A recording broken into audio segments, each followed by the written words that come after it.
In 2023, Nigeria's entire presidential opposition converged on one party.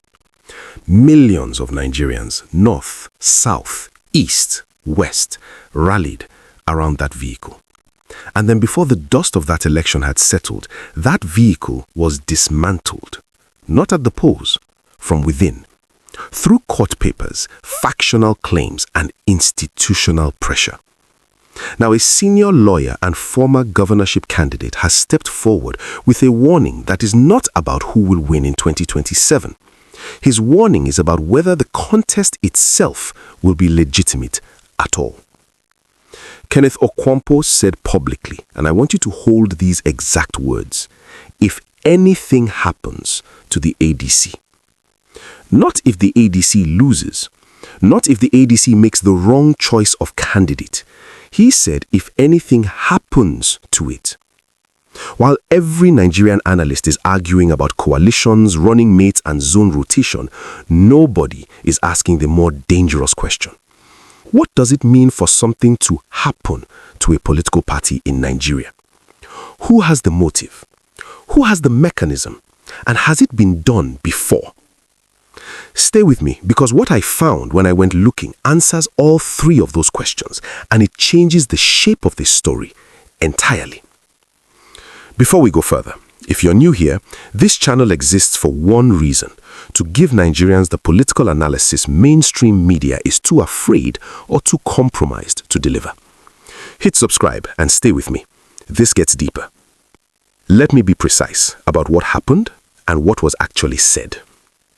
Kenneth Okonkwo, lawyer, actor turned politician, the man who ran for governor of Enugu State on the Labour Party platform in 2023, made a structured public declaration. The ADC, the African Democratic Congress, he said, has become the new home of serious opposition forces in Nigeria.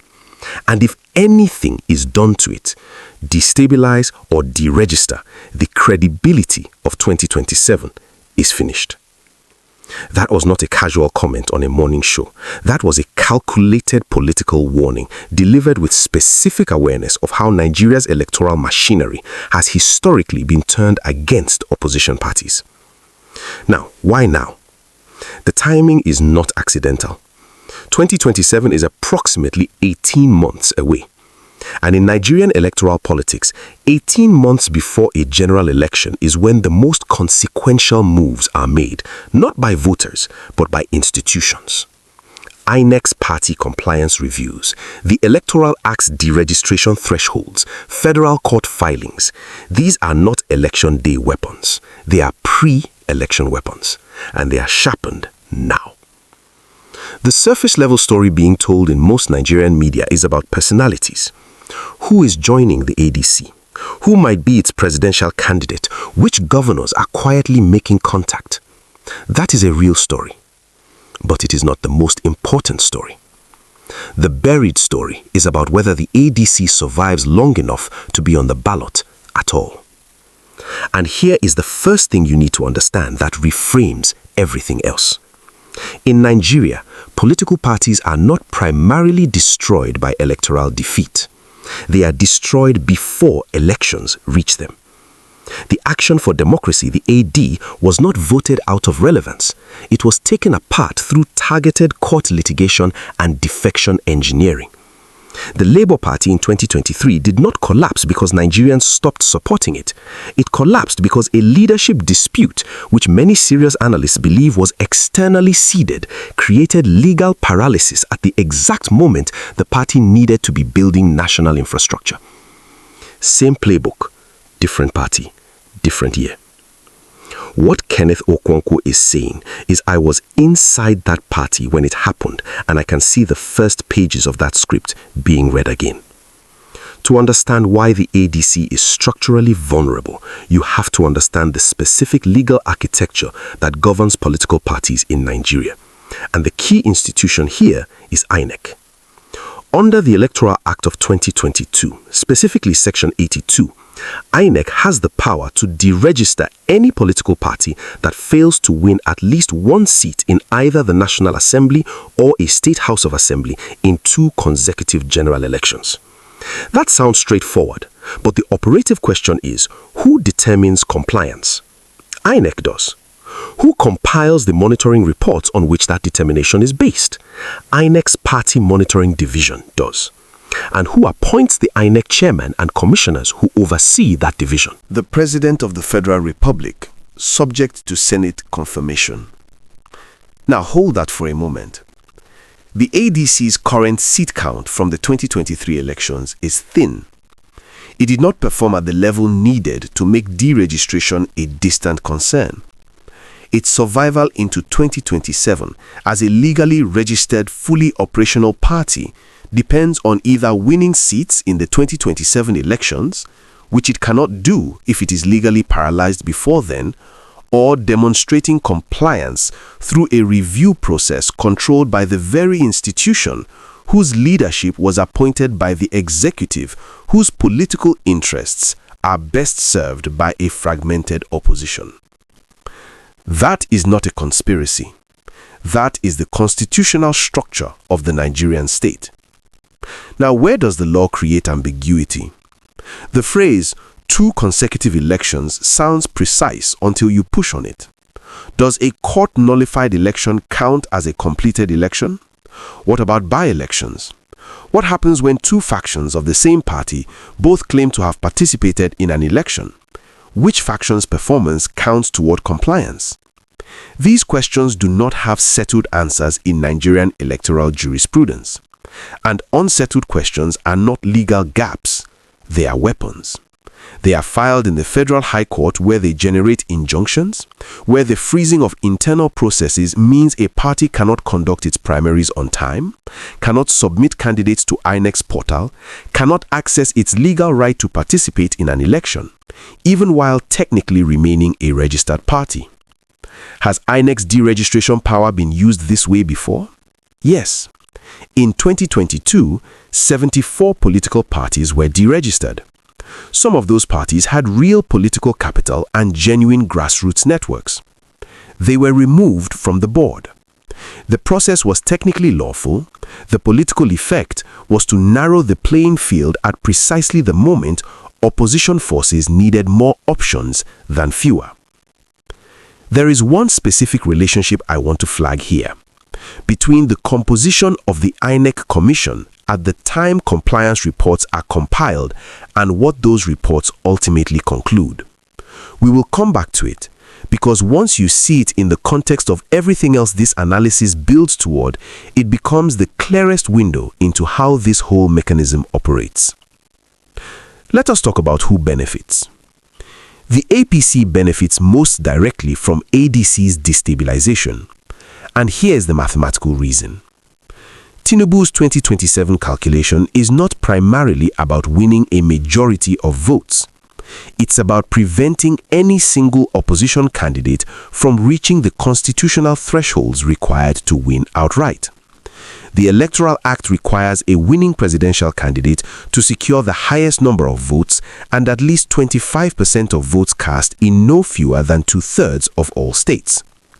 If the opposition is distributed across 4 or 5 parties, ADC, PDP, Labour Party, SDP, and others, no single opposition candidate consolidates enough votes to clear those thresholds with conviction. The APC doesn't need to win everywhere. It needs to ensure the opposition cannot unite anywhere. Fragmentation is the strategy, and keeping viable opposition platforms structurally weak or legally distracted is how you achieve fragmentation without needing to win a single debate. Now consider who loses if the ADC is destabilized. The senior figures who have moved to the ADC, some of them from the PDP Southeast faction, some from the Labour Party's disillusionment, some from the APC's own internal dissidents who read the Tinubu re-election calculation and decided they had no future in that structure. These people have already burned their previous party bridges. For them, the ADC is not a strategic experiment, it is their last institutional home. If it falls, they have no return address. The ADC's emerging political profile is worth examining carefully. It is significantly southeast and south-south, supplemented by middle belt voices who feel unrepresented in both the APC and the PDP. That combination is not accidental. It precisely mirrors the coalition mathematics that drove the Labour Party's historic surge in 2023. Anyone who studied that election closely knows that LP's strength came from exactly that geographic combination: Igbo voting bloc, plus Niger Delta, plus a significant slice of young urban north. If the ADC consolidates that coalition and adds a credible northern running mate calculation, it becomes a genuine threat to the status quo. The question is if it is allowed to reach that point. Now, let us look at the silent stakeholders, because silence in Nigerian politics is never neutral. The PDP's national leadership has not made a meaningful public statement about Okonkwo's warning. Think about what that means. A healthy PDP would have one of two obvious responses: either position the ADC's rise as a threat to PDP's own opposition leadership, or explore the possibility of a strategic alliance. Their silence suggests neither calculation is active. That points to one of two conditions. Either the PDP's internal factional paralysis is so complete that they cannot even formulate a position on an external development, or there is a quiet bet being placed that the ADC's structural problems will push defectors back into PDP's orbit. Both readings are bad for Nigerian democracy. Follow the money. And I mean this literally. Political parties in Nigeria are funded through candidate levies, donor networks, and for parties that meet INEC's performance thresholds, annual government allocations channeled through the commission. A party under active legal threat or facing a compliance dispute loses access to that allocation channel. For a party without a wealthy patron or a corporate-level donor base, losing that allocation is not an inconvenience, it is an existential blow. You cannot run a national party structure, state offices, legal teams, administrative staff, and communications on goodwill and political ambition alone. Here is what almost nobody has connected. Now consider who loses if the ADC is destabilized. The senior figures who have moved to the ADC, some of them from the PDP Southeast faction, some from the Labour Party's disillusionment, some from the APC's own internal dissidents who read the Tinubu re-election calculation and decided they had no future in that structure. These people have already burned their previous party bridges.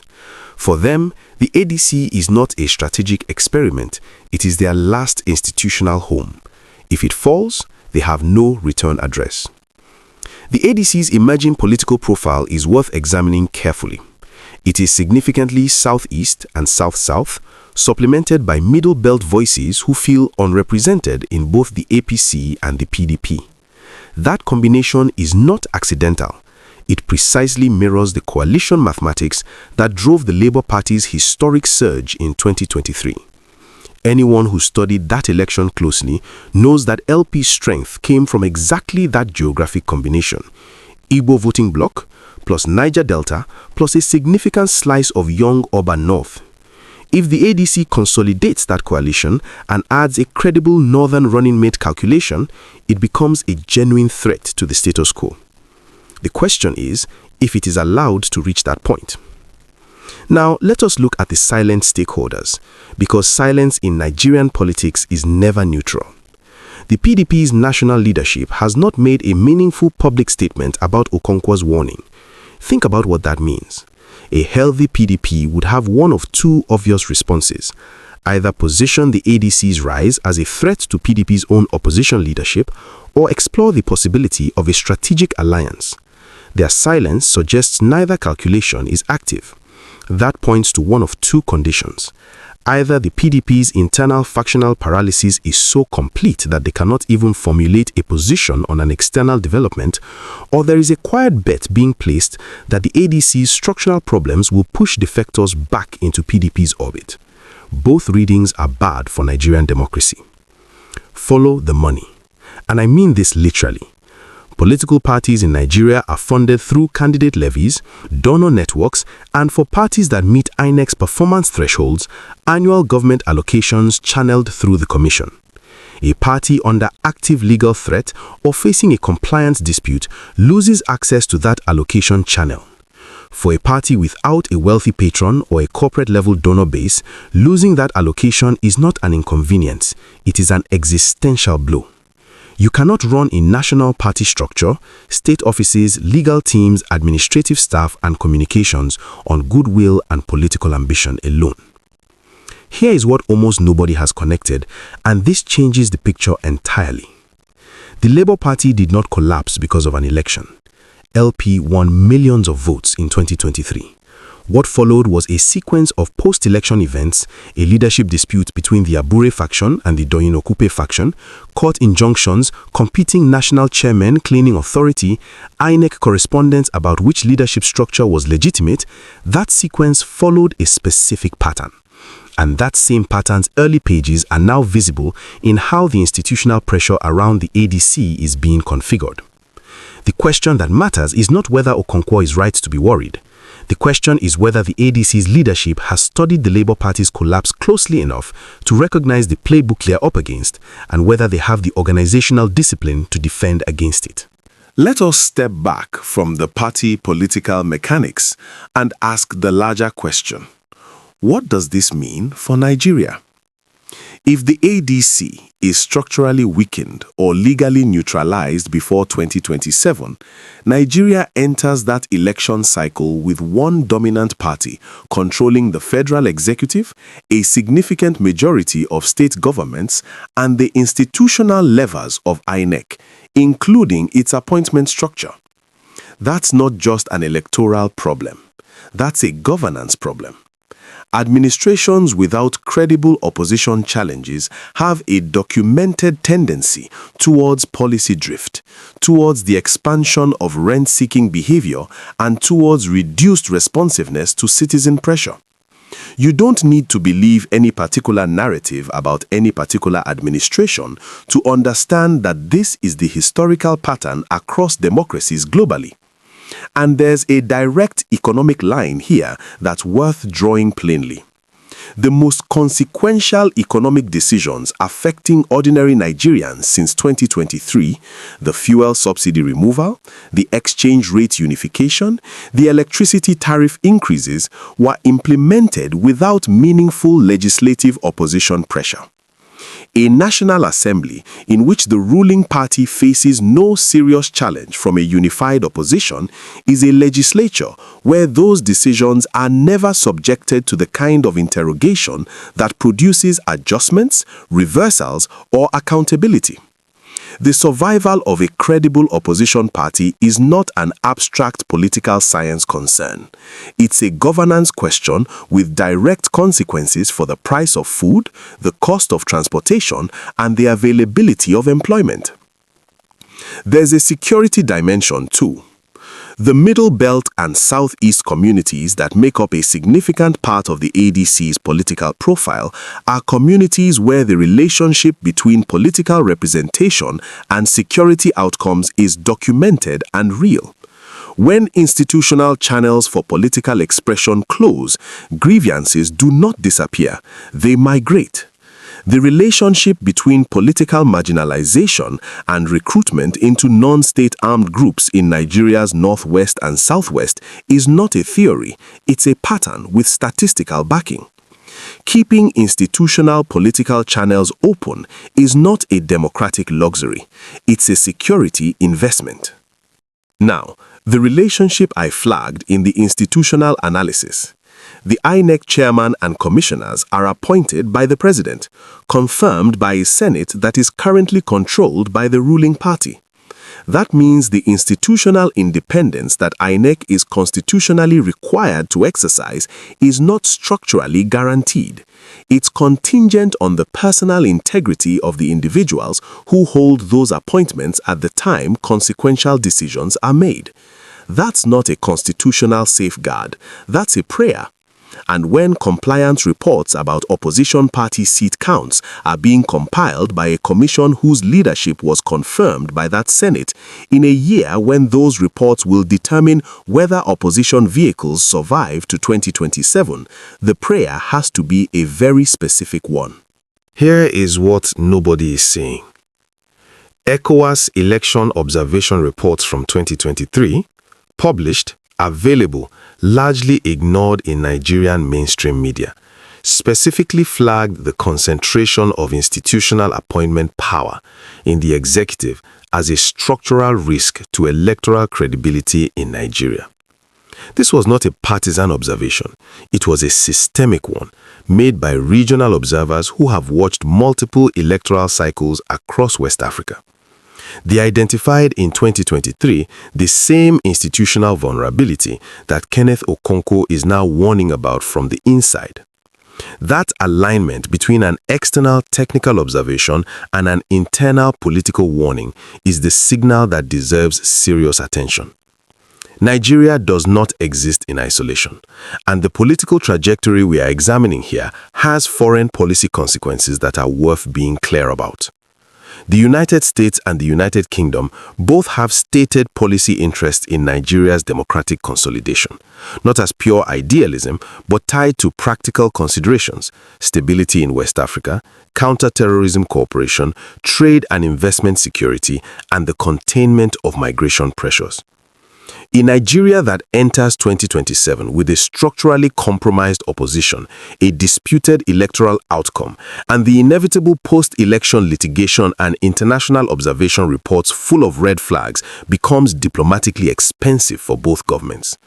Neither Washington nor London wants to manage another cycle of post-election instability in Africa's largest democracy. Both will be watching the institutional signals, the INEC appointments, the compliance determinations, the court processes, as leading indicators of where 2027 is heading. China's calculation is different, and Nigerians need to understand why that asymmetry matters. China's engagement with Nigeria is transactional: infrastructure financing, oil for loan arrangements, bilateral trade volumes. Democratic quality is not a variable in that equation. A consolidated administration with no credible opposition challenge is, from Beijing's perspective, a stable and predictable counterparty. The external pressure for democratic quality in Nigeria comes primarily from the West, and that pressure is applied inconsistently, filtered through security interests and commercial relationships. It is not a reliable safeguard on its own. The ECOWAS and AU dimension may be the most consequential of all. West Africa's democratic governance architecture is under documented stress.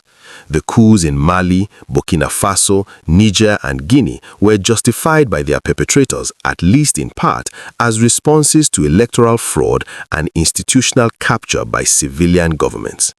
Nigeria is the anchor state for ECOWAS's democratic norms framework.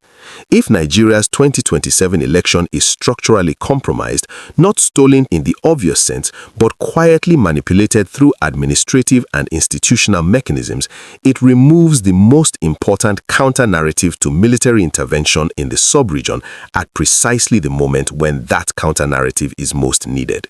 For Nigerians in the diaspora who mobilized in 2023, who returned to vote, who sent resources, who built the organizational infrastructure behind the Labour Party surge, the current moment demands a specific understanding. The lesson of 2023 is that electoral mobilization, however powerful, can be undone between elections through institutional mechanisms that are quiet, technical, and largely invisible to public scrutiny.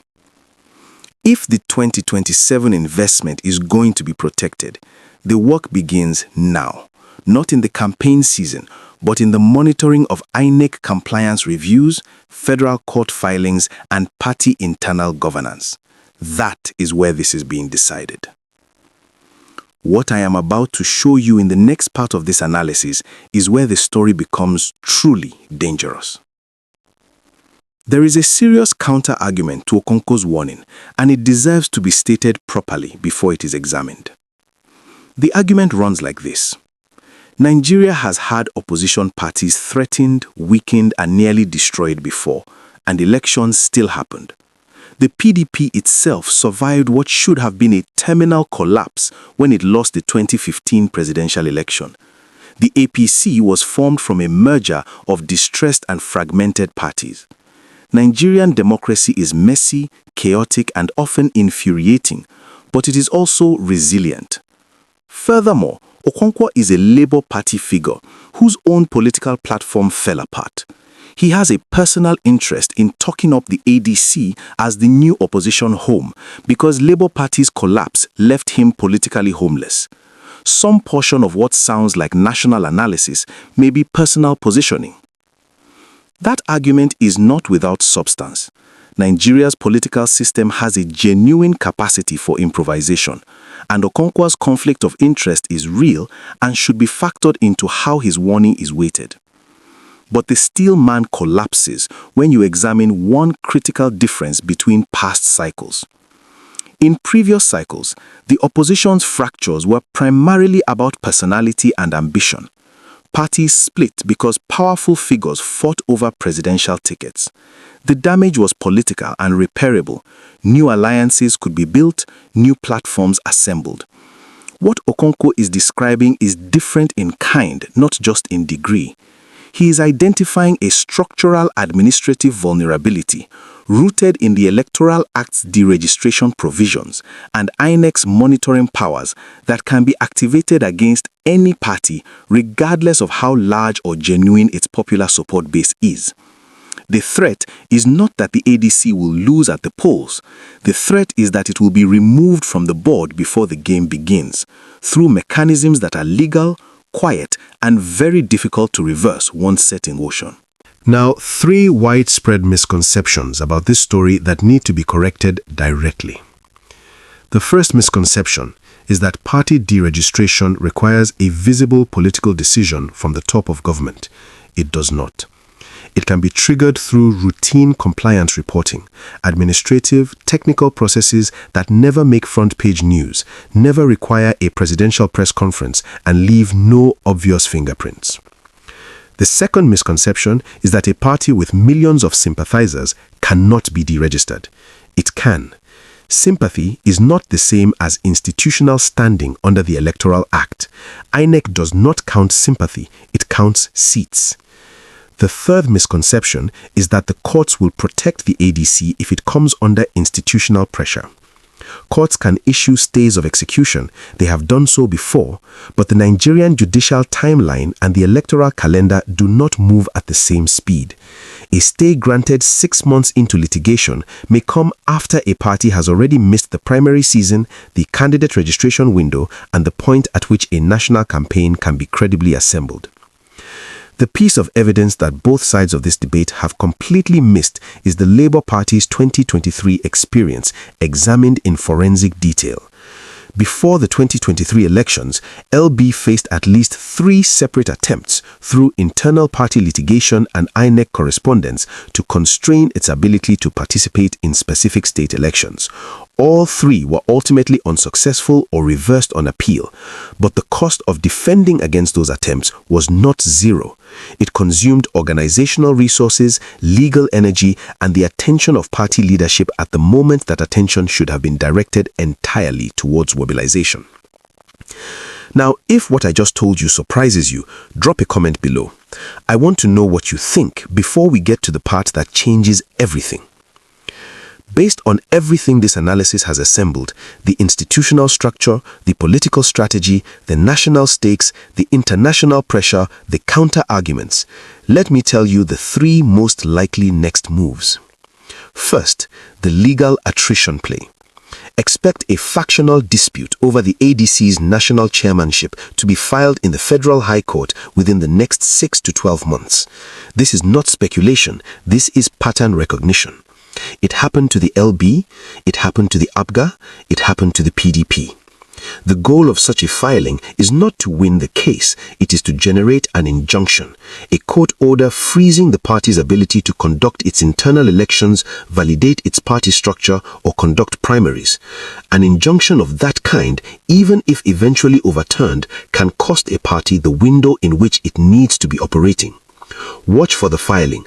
Watch for which law firm files it. Watch for whether the injunction application is granted on the first or second attempt, because in Nigeria, it usually is. Second, the defection engineering play. Watch for targeted recruitment of the ADC's most credible figures, particularly those with strong regional profiles and national name recognition, back into the APC or into a restructured PDP alignment. The offer will be financial. It will include state-level access, appointments, or business facilitation, and it will be framed publicly as pragmatism. Why fight when you can govern? If 2 or 3 of the ADC's most prominent names leave before the 2026 convention season, the ADC's national profile collapses, not because of any legal or institutional action, but because the perception of viability collapses. In Nigerian politics, perception of viability is a self-fulfilling prophecy. Third, the compliance pressure play. INEC's next routine compliance assessment of all registered political parties expected before the 2026 electoral cycle will be the administrative window where the deregistration threat becomes a live instrument. Watch for whether the ADC's compliance filing is challenged, conditionally accepted, or flagged for investigation. Watch for the language INEC uses in any public communication about the ADC's compliance status. These are not dramatic events, they are bureaucratic ones, and in Nigerian politics, the most consequential decisions are often the ones that look most administrative. The signals you should be tracking specifically in the weeks ahead: any federal high court filing naming the ADC and a leadership dispute in the same case heading, any public statement from INEC's chairman or commissioners that mentions the ADC by name outside the normal electoral calendar, whether Okonkwo himself remains publicly and actively aligned with the ADC, or whether his language begins to shift, because if he starts qualifying his commitment, it will mean he has received credible intelligence that the party's future is already compromised in ways that are not yet public. Watch the ADC's performance in any gubernatorial by-election between now and 2027. One strong showing shifts the deregistration calculus entirely, because INEC cannot deregister a party that has just demonstrated genuine electoral relevance. That is the ADC's clearest path to institutional security. However, it is also the outcome that is most actively in the interest of those who want to see it fail to materialize. Now, the question I opened with. Kenneth Okonkwo said, if anything happens to the ADC. What did he mean? He meant precisely this. He was naming a documented mechanism with a documented history: administrative deregistration through compliance engineering, institutional paralysis through strategic litigation, and political evisceration through targeted defection. He was not speaking vaguely. He was speaking from experience. He watched this happen to the party he was in. He knows what the early signals look like, and he is telling anyone willing to listen that the early signals are present. If this trajectory continues for 5 more years, if the institutional mechanisms that regulate opposition parties remain concentrated in the hands of a government with an electoral interest in their outcome, if the courts continue to move at a speed that makes pre-election injunctions effectively unchallenged, if the opposition remains fragmented across platforms, none of which has the institutional weight to consolidate a national coalition, Nigeria in 2030 will be a country with elections, but it will not be a country with a democracy that has meaningful competition at its center. And the consequences of that, for governance, for economic accountability, for security, for national cohesion, will not be abstract.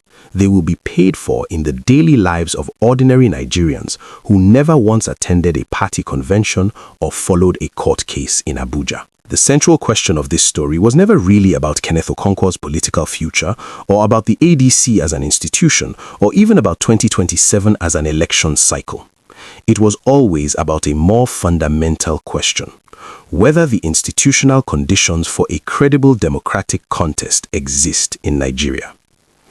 What the evidence assembled here shows is this: INEC's deregistration powers are real, legally grounded, and historically exercised. The Electoral Act's compliance thresholds are genuine vulnerabilities for minority parties, not theoretical ones. The Labour Party precedent demonstrates that a high-momentum, high-support opposition platform can be administratively and legally neutralized between elections without a single vote being tampered with on polling day.